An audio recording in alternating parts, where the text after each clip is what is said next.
ನಮ್ಮೆಲ್ಲ ಮಕ್ಕಳಿಗೂ ನಾವು ಹೇಳ್ಕೊಡ್ಬೇಕು, ನಿನ್ನ ಎದೆ ಭಾಗವನ್ನ ಯಾರು ಮುಟ್ಟಬಾರ್ದು.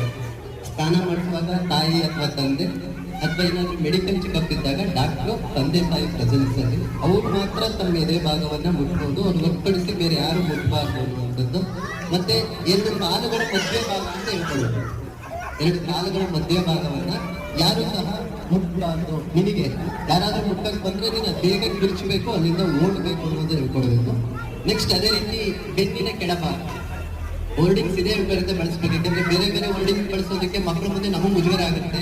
ಆ ಒಂದು ಕಾರಣಕ್ಕೆ ಮುಜುಗರ ಇಲ್ಲದೆ ಇರುವಂತ ಪದಗಳನ್ನ ಮಕ್ಕಳಿಗೆ ಸ್ಪಷ್ಟವಾಗಿ ಅರ್ಥ ಆಗುವಂತ ಪದಗಳನ್ನೇ ಬಳಸಬೇಕು.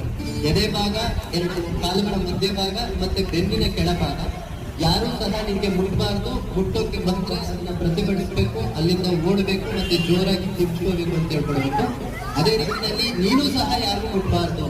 ಅದು ಗಂಡು ಮಕ್ಕಳ